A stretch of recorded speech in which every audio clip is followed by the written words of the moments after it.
रोग है नजरिया से होला। कहाँ कोनो जात पात पूछे न जियारा, कहाँ कोनो जात पात पूछे न जियारा। सनहिया शिगार हा सवरिया से होला। जब ए प्रिंस सुन हमर बात, जब अनुपमा यादव हो के हमरा के शर्म ना आई तो ओकरा के कैसे शर्म आ गेल तो बुझिए न कोई नहीं आदमी जीवन में गद्दार रहे ना। सही बात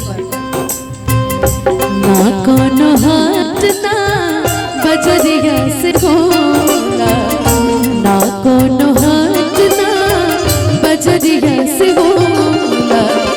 उमरिया के रोग नजरिया से होला, उमरिया के रोग नजरिया से होला। पागल के दासा आज हमरा पता चला प्रेम।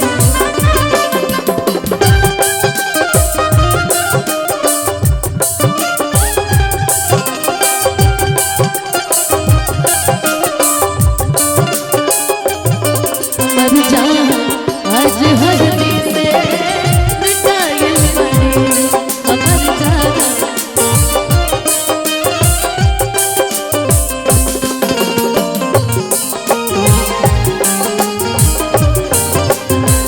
उमरिया के रोग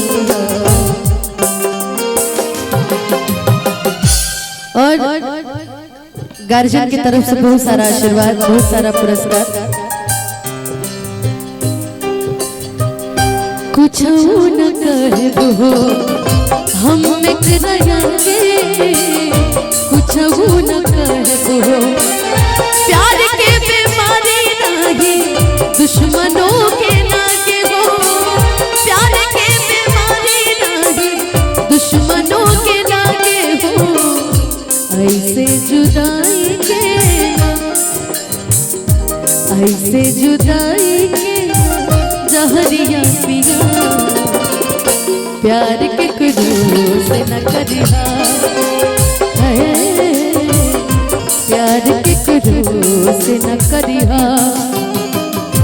दुनिया में सब कुछ दीहा,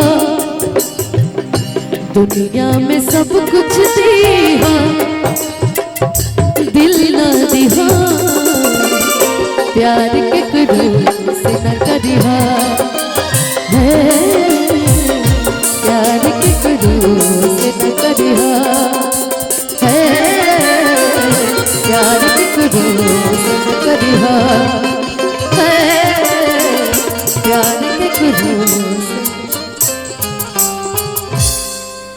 कि दुनिया में सब कुछ दिहा, दिल न दिहा। प्यार के कुदू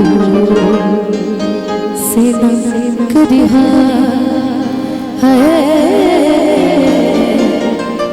प्यार के कुदू से न करिहा।